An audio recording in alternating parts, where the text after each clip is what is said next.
Alright, let's start the big cleanup.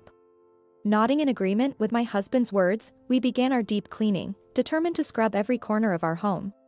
Normally, due to work, we weren't often home, so we didn't get many opportunities to clean like that. So, we put in extra effort. At that time, we had no idea what we were going to find. My name is Sarah. I'm a 48-year-old housewife, working part-time. My husband, William, who is the same age as me, is a company employee. We have a son, but since he works in a different state, it's just the two of us living together now. We moved to this place about 5 years ago.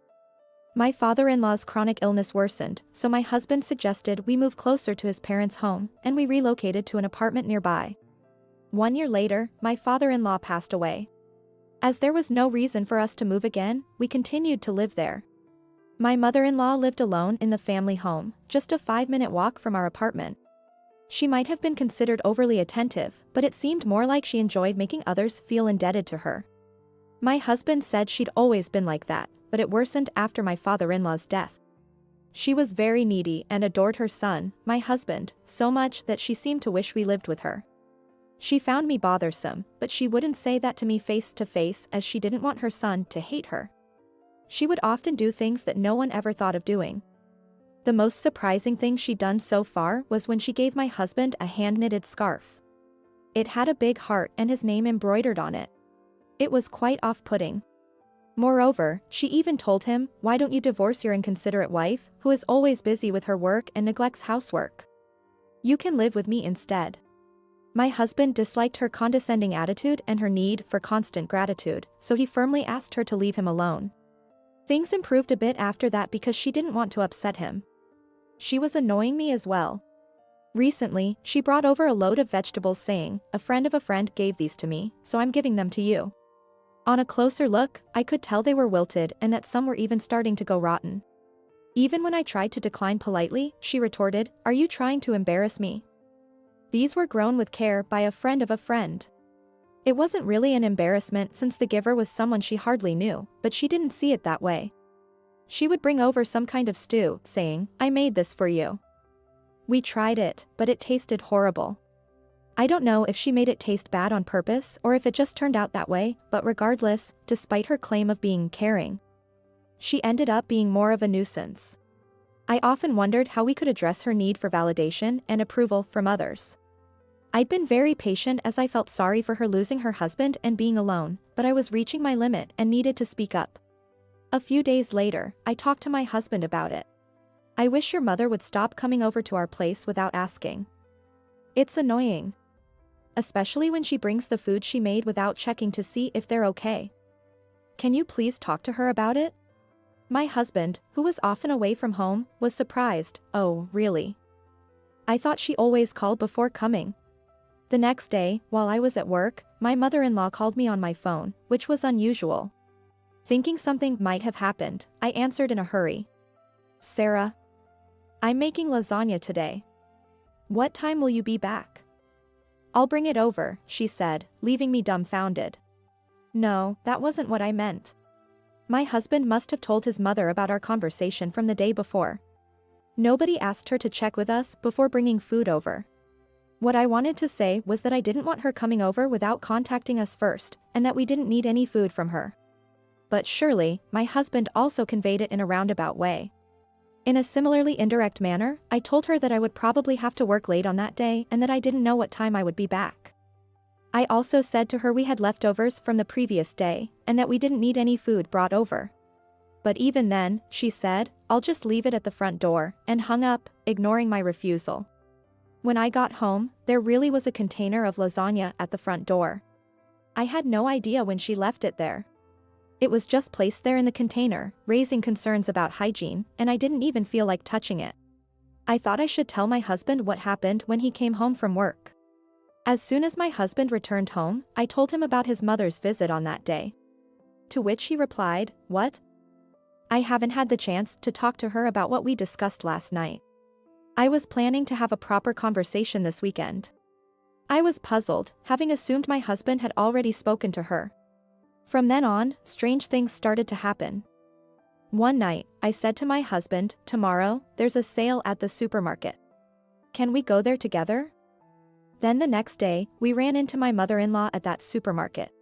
If my husband said, I got movie tickets for the weekend evening show, we would encounter her at the movie theater. It was all very weird. Each time, I asked my mother-in-law how she knew we would be there, and she would say she heard about the sale from her neighbor. Or that her friend told her the movie was good. Despite my caution, she continued visiting our apartment often. I started to wonder if she had tampered with my phone when I wasn't around. So I began keeping it with me at all times, but the situation didn't change.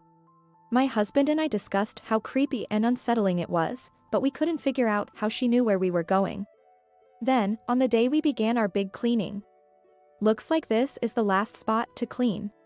While cleaning our bedroom, we found an unfamiliar power strip plugged into an unused wall outlet. We knew that the wall outlet was there, but rarely needed to use it. But there it was, a power strip we didn't recognize. My husband and I exchanged puzzled glances. What's this? He then pulled it out. My husband turned pale as he closely examined the unplugged power strip. Confused, I frowned and looked at him. He then placed the power strip down and gestured for me to leave the bedroom. Once we were out of the bedroom and in the living room, he spoke in a low voice. That might be a bug. Really? His unexpected words made me furrow my brow. He asked me again if I recognized the power strip, but I had no recollection of it. I remembered a TV show we watched together the other day discussing bugs and how power strips were commonly used. If the bug was planted there, it meant someone entered our bedroom when nobody was home. Who could it be? And why? We debated whether we should report it to the police. We were feeling confused and frightened when the doorbell rang. It was my mother-in-law at the front door. Look, I made this sweater for you, William. It's gotten colder recently. This will keep you warm, so make sure you wear it. She handed over the sweater to my husband with a smile. She added, I don't want you catching a cold again, which made me suspect her. We were still in the middle of our big cleanup, and after finishing, we planned to wax the floor. Since the wax would take more than half a day to dry, I told my mother-in-law that we were planning to stay at a motel that night, effectively sending her away. Later, as my husband and I discussed the situation, it seemed he had the same thoughts as I did. Should we report this to the police, even if it's a family matter? I asked him in a low voice, but he looked troubled. But calling the police over this would be embarrassing for the family. Plus, we don't know the purpose behind it. We suspected my mother-in-law might be the person who planted the bug in our bedroom. There were many questions, like how she entered and why she did it. Recently, she had been showing up at places we talked about in our bedroom. And she mentioned my husband's cold, something we hadn't told her, which raised our suspicions.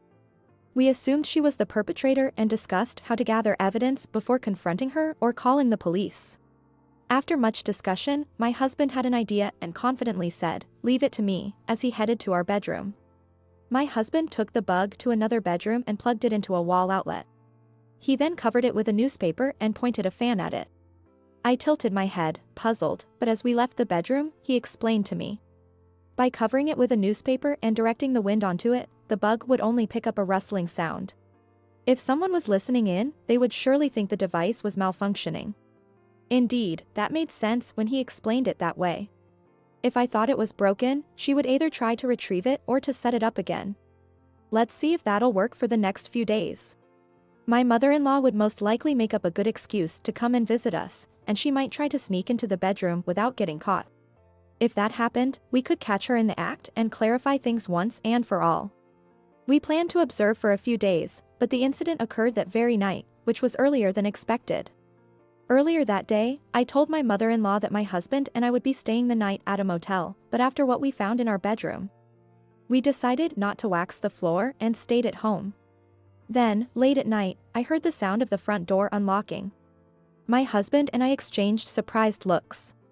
Then, we heard someone walking in our apartment and opened the bedroom door. At that moment, I switched the light on. There stood my mother-in-law. "Weren't you supposed to stay over tonight?" With that, my mother-in-law froze. I said, "We canceled our plans. You see, we found a bug in our bedroom. So, we made it look like it was malfunctioning. We thought the culprit might come to check on it." Hearing this, my mother-in-law stepped back. But my husband didn't let her get away. He grabbed the house key my mother-in-law had in her hand. "We didn't give you a copy of our house key, did we?"